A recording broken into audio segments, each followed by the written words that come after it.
Hello, welcome to Gormaco Audio. Today I will be reading There Will Come Soft Rains by Bradbudy, as from the Martian Chronicles, and this will be read by yours truly, Gabe Meadows-Cleveland. Let's begin.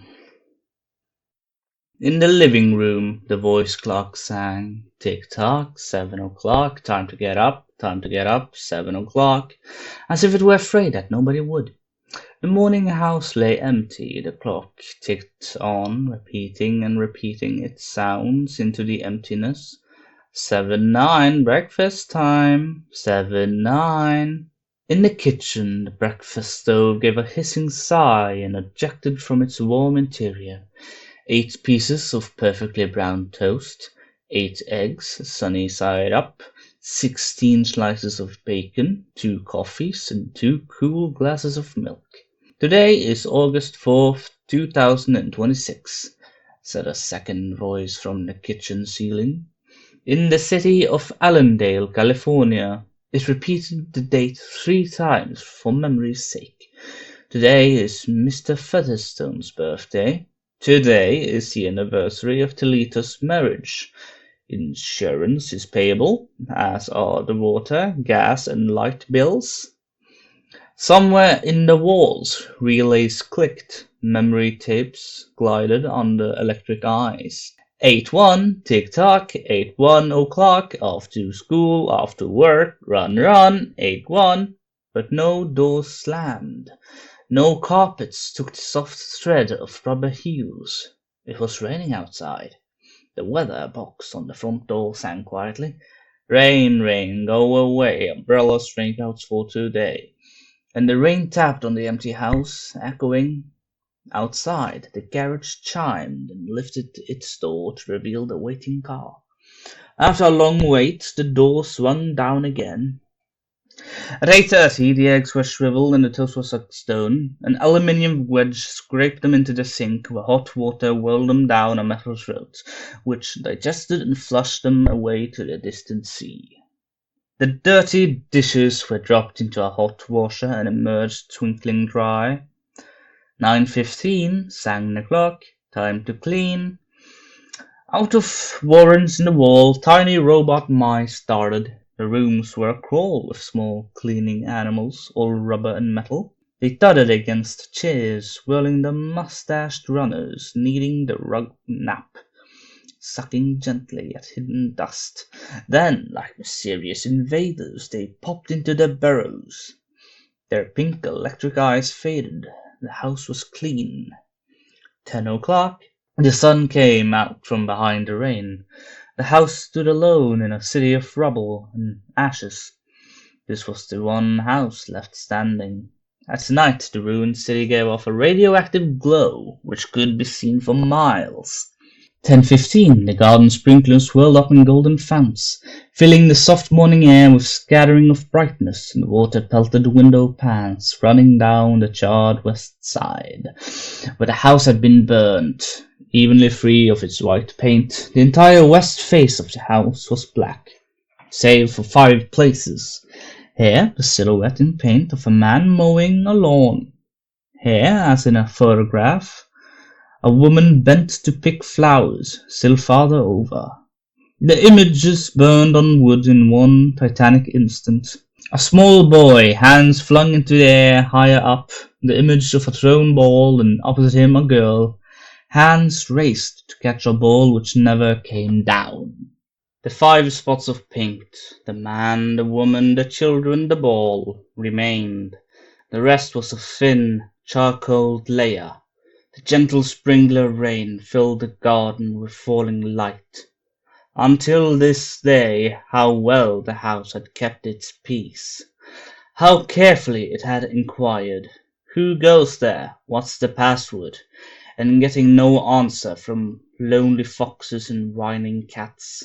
It had shut up its windows and drawn shades in an old maidenly preoccupation with self-protection which bordered on a mechanical paranoia.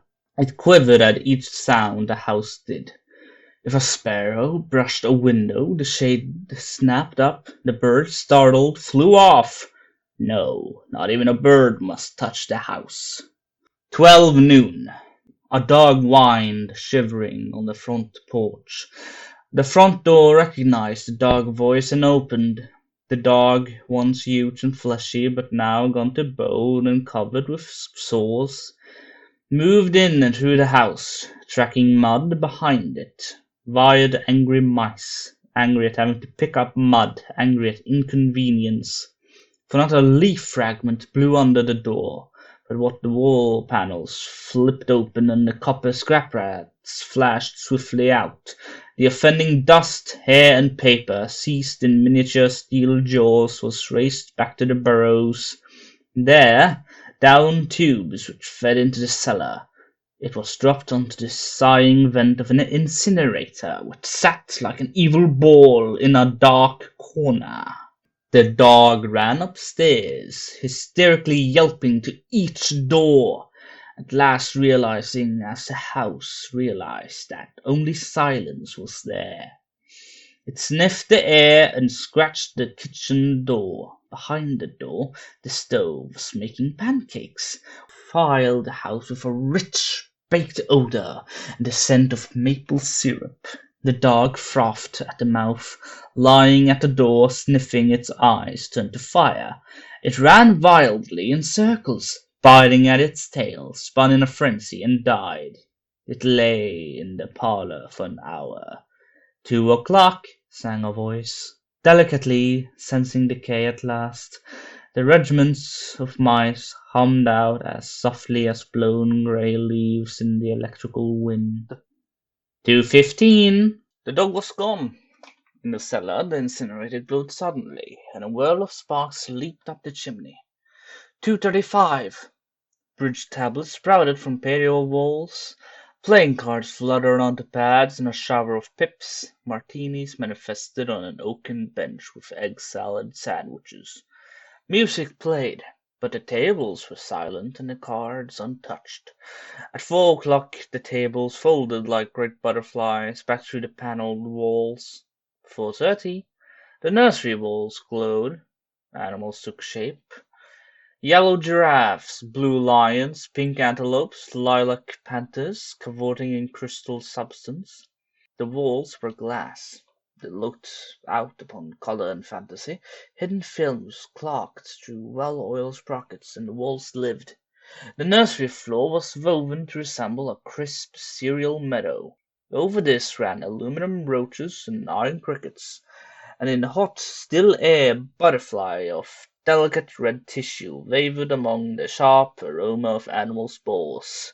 It was a sound like a great matted yellow hive of bees within a dark bellows, the lazy bumble of a purring lion, and there was the patter of okapi feet, and the murmur of a fresh jungle rain, like other hoofs falling upon the summer-starched grass. And now the walls dissolved into distances of parched grass, mile on mile, and warm, endless sky. The animals drew away into thorns, breaks, and water holes. It was the children's hour. 5 o'clock, the bath filled with clear hot water. 6, 7, 8 o'clock, the dinner dishes manipulated like magic tricks, and in the study a click in the metal stand opposite the hearth, where a fire now blazed up warmly. A cigar popped out, half an inch of soft grey ash on it, smoking, waiting. 9 o'clock, the beds warmed the hidden circuits, for nights were cool here. 9:05, a voice spoke from the study ceiling. "Mrs. McClellan, which poem would you like this evening?" The house was silent. The house said at last, "Since you express no preference, I shall elect a poem at random." Quiet music rose to back the voice. "Sarah Teasdale, as I recall your favorite."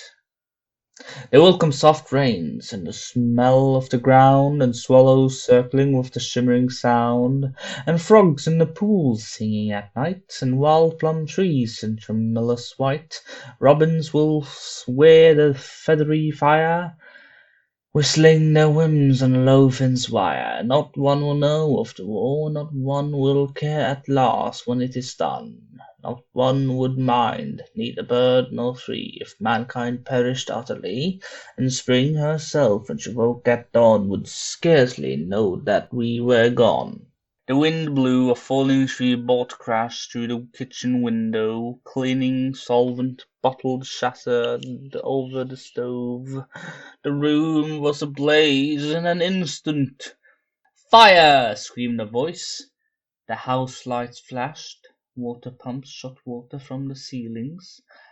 But the solvent spread on the linoleum, licking, eating under the kitchen door, while the voices took it up in chorus.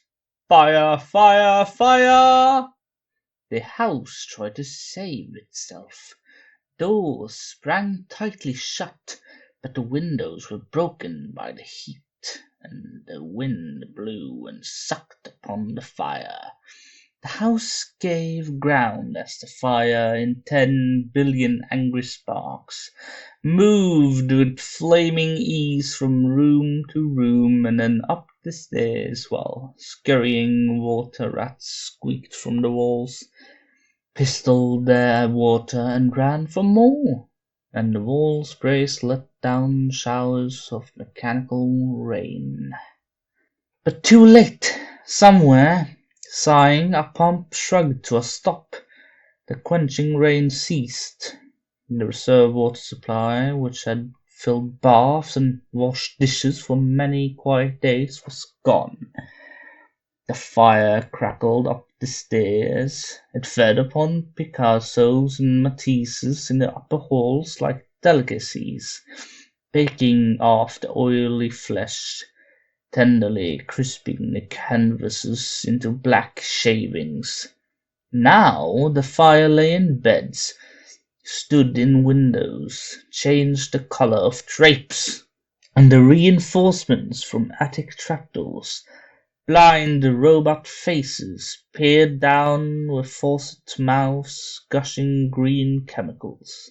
The fire backed off, as even an elephant must at the sight of a dead snake.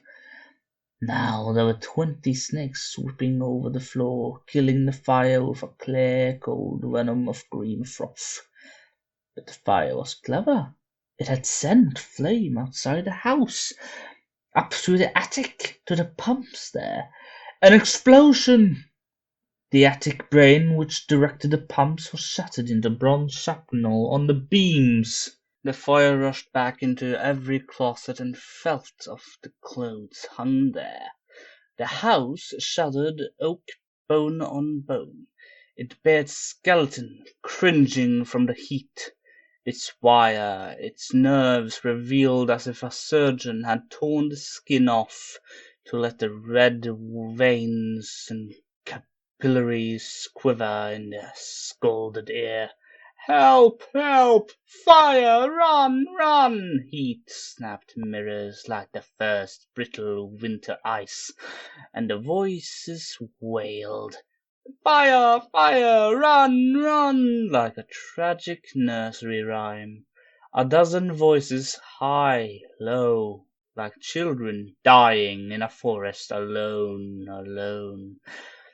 And the voices fading as the wires popped their sheetings like hot chestnuts. 1, 2, 3, 4, 5 voices died. In the nursery the jungle burned. Blue lions roared. Purple giraffes bounded off.